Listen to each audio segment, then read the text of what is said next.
إن الحمد لله نحمده ونستعينه ونستغفره ونعوذ بالله من شرور أنفسنا ومن سيئات أعمالنا من يهده الله فلا مضل له ومن يضلل فلا هادي له أشهد أن لا إله إلا الله وحده لا شريك له وأشهد أن محمدا عبده ورسوله اللهم صل وسلم وبارك على نبينا محمد وعلى آله وأصحابه وذرياته أجمعين يا أيها الناس اتقوا ربكم الذي خلقكم من نفس واحدة وخلق منها زوجها وبث منهما رجالا كثيرا ونساء واتقوا الله الذي تساءلون به والأرحام إن الله كان عليكم رقيبا يا أيها الذين آمنوا اتقوا الله وقولوا قولا سديدا يصلح لكم أعمالكم ويغفر لكم ذنوبكم ومن يطع الله ورسوله فقد فاز فوزا عظيما أما بعد فإن أصدق الحديث كتاب الله وخير الهدي هدي محمد صلى الله عليه وسلم وشر الأمور محدثاتها فإن كل محدثة بدعة أما بعد معاشر المسلمين رحمكم الله أوصيكم وإياي نفسي بتقوى الله فقد فاز المتقون وخاب الطاغون. Wahai jemaah sidang Jumat sekalian, semoga senantiasa dirahmati oleh Allah. Aku mewasiatkan kepada diriku sendiri, juga kepada jemaah sekalian, untuk meneruskan ketakwaan kepada Allah, yakni menaati segala perintahnya dan menjauhi segala larangannya. Itulah bentuk sebenar-benarnya takwa. Ma'asyiral muslimin, wahai kaum muslimin sekalian rahimakumullah, Allah berfirman di dalam Al-Qur'an, "Wa ma min dabbatin fil ard illa 'ala Allahi rizquha." Dan tidak ada satupun binatang melata di muka bumi ini, tidak ada satupun makhluk melata di muka bumi ini, melainkan pasti Allah jamin rezekinya. Allah telah menjamin rezeki bagi semua makhluk dan tidak ada yang dikurangi satupun dari jatah yang seharusnya dia peroleh. Oleh karenanya Al-Hafidz Ibnu Hajar Al-Asqalani rahimahullah menjelaskan ayat ini atau makna dari ayat ini bukan berarti seseorang boleh meninggalkan pekerjaan atau meninggalkan berusaha untuk meraih rezeki, tetapi dia harus tetap bekerja, tetap berusaha untuk mencari nafkah, sebab itu tidak bertentangan dengan rasa tawakal. Oleh karenanya Al-Imam Ahmad bin Hanbal rahimahullah pernah ditanya tentang seseorang yang kerjanya hanya duduk-duduk saja, menganggur. Dia duduk-duduk di rumah, dia duduk-duduk di masjid. Saat ditanya, aku nggak mau mengerjakan apa-apa, karena rezekiku pasti datang dari Allah. Kata orang seperti itu dia. Maka Imam Ahmad mengatakan, orang ini adalah sungguh bodoh. Sebab Nabi sallallahu alaihi wasallam bersabda, "Innallaha ja'ala rizqi tahta dhilli rumhi." Sesungguhnya Allah menjadikan rezekiku berada di bawah bayangan tombakku. Hadis riwayat Ahmad. Ini menunjukkan bahwa Rasulullah tidak melepaskan konsekuensi antara bertawakal, tetap harus berlanjut dengan melaksanakan sebab-sebab mendatangkan rezeki, yakni pekerjaan-pekerjaan harus tetap dilakukan. Tidak berarti tawakal kepada rezeki adalah meninggalkan usaha. Oleh karenanya Allah memerintahkan di dalam Al-Qur'an, Allah Subhanahu wa taala berfirman, "Liyunfiq dzu sa'atin min sa'atihi." Hendaklah orang yang mampu dia memberikan rezekinya, menafkahkan rezekinya berdasarkan kemampuannya. "Wa man qudira 'alaihi rizquhu falyunfiq mimma atahu Allah." Adapun orang yang dicukupkan rezekinya atau disempitkan rezekinya, maka dia memberikan nafkah dari harta yang Allah berikan kepadanya. La yukallifullahu nafsan illa wus'aha. Allah tidak membebani seseorang kecuali dengan apa yang telah Allah berikan. Batasan kemampuan kita adalah sudah ditetapkan, sehingga Allah tidak memerintahkan kita untuk melaksanakan sesuatu kecuali berdasarkan batasan-batasan tersebut.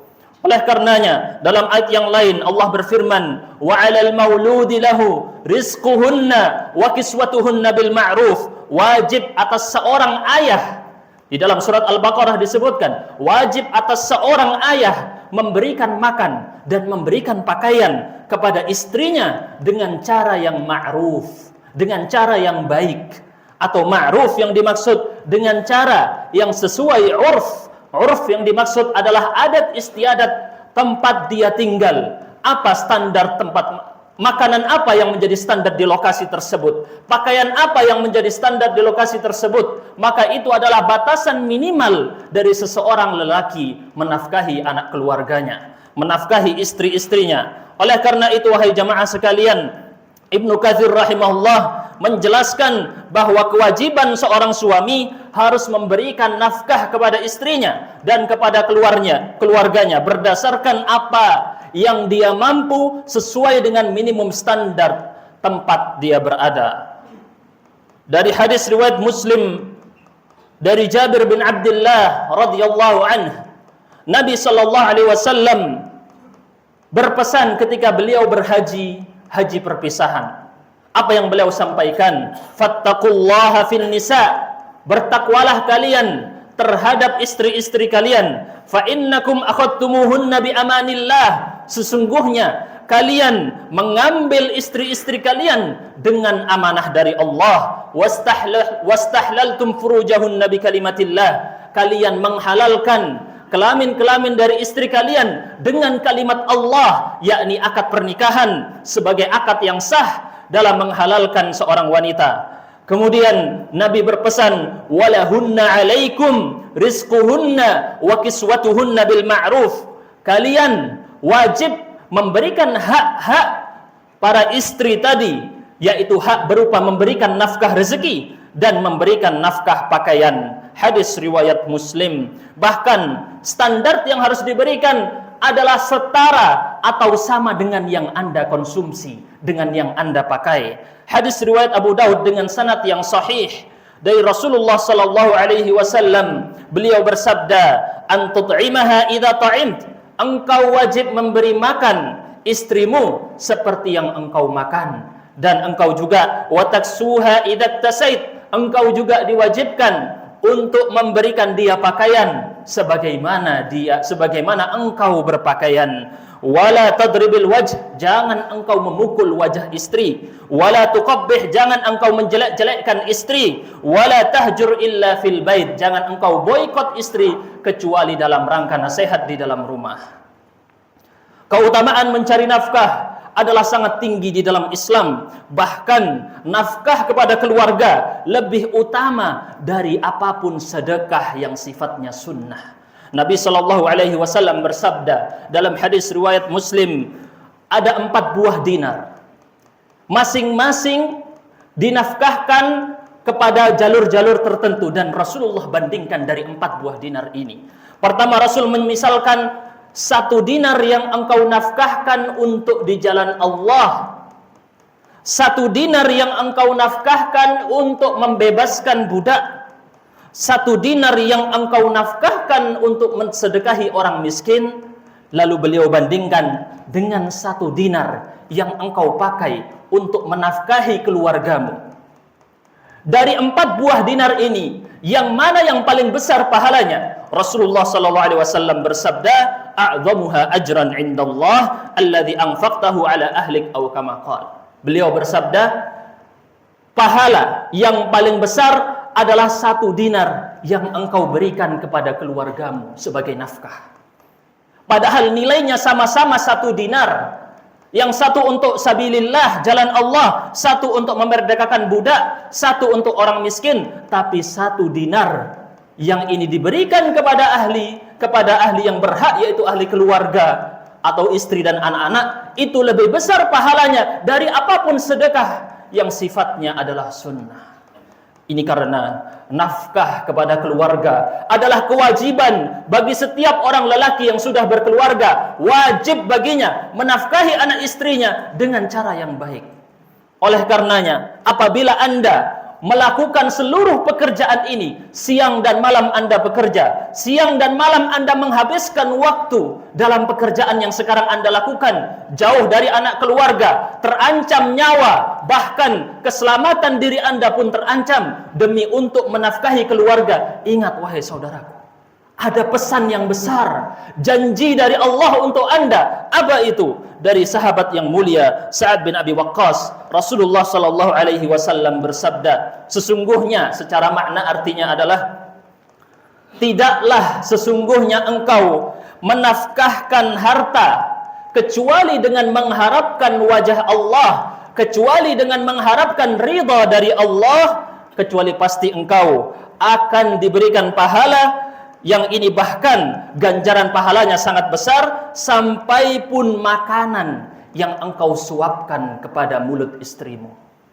sampai pada makanan yang engkau berikan makan pada keluargamu, dengan syarat yang jelas dalam hadis riwayat Bukhari ini. Syarat utama, setiap detik yang Anda lakukan dalam pekerjaan Anda di sini sekarang, setiap detik itu dinilai pahala oleh Allah. Syaratnya apa? Ikhlas, murni, berharap pahala dari Allah, berharap ridha dari Allah. Ini yang harus ditanamkan dari masing-masing kita. Tetapi ketika Anda hilang niat ini, tidak ada niat untuk itu, niat Anda hanya semata-mata untuk dunia, maka semuanya seakan-akan menjadi sia-sia dan rugi Anda, rugi waktu, rugi harta, tetapi Anda tidak mendapatkan pahala karena niatnya yang salah. Wahai jamaah sekalian, mari kita perbaiki niat ini, sebab yang kita lakukan sekarang dalam mencari nafkah adalah sedekah yang dihitung pahalanya besar, lebih besar daripada sedekah yang diberikan di jalan Allah dalam jihad fisabilillah. Ini jauh lebih besar daripada itu. Bahkan harta yang Anda nafkahkan, Allah jamin dengan pengganti yang lebih baik.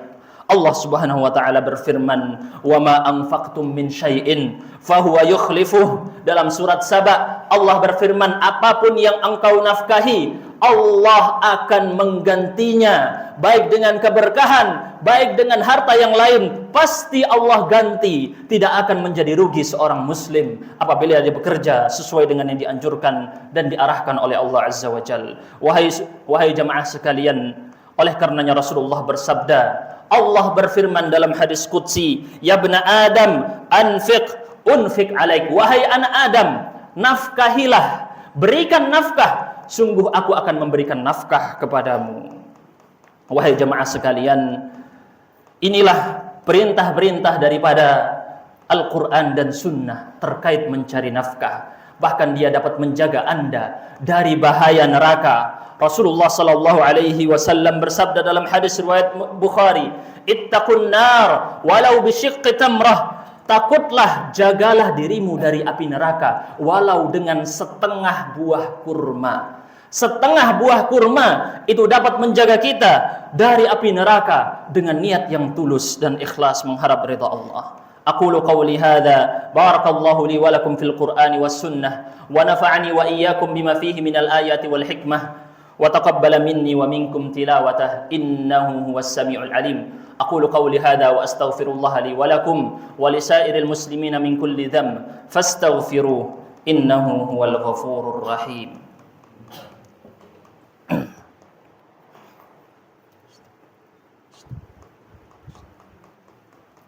الحمد لله على إحسانه والشكر له على توفيقه وامتنانه أشهد أن لا إله إلا الله تعظيما لشأنه وأشهد أن محمدا عبده ورسوله الداعي إلى رضوانه والصلاة والسلام عليه وعلى آله وأصحابه وإخوانه أما بعد أوصيكم وإياي نفسي بتقوى الله. Wahai jamaah sekalian, ma'asyiral muslimin rahimakumullah, aku tetap mewasiatkan kepada diriku sendiri dan kepada antum semua sekalian, jamaah kaum muslimin, untuk terus melaksanakan ketakwaan kepada Allah Azza wa Jalla. Wahai jamaah sekalian, hadis yang diriwayatkan oleh Ibnu Abi Syaibah dengan sanad yang sahih dari sahabat yang mulia Abdullah bin Mas'ud radhiyallahu anhu, Rasulullah bersabda, sesungguhnya Ruhul Qudus, malaikat Jibril, telah memberikan bisikan ke dalam batinku bahwa seseorang tidaklah mati sampai sempurna seluruh rezekinya. Rezeki datang pasti, sebagaimana kematian datang kepada kita secara pasti. Tidak ada orang yang dicabut nyawanya kecuali rezekinya telah sempurna Allah berikan kepadanya. Jaminan ini telah dijelaskan dalam ajaran kita bahwa seseorang tidak akan rezeki luput darinya dan kabur darinya. Pasti datang kepada dia di waktu yang tepat dan tidak mungkin luput darinya sampai nyawanya dia berada di dalam dicabut dari kerongkongan.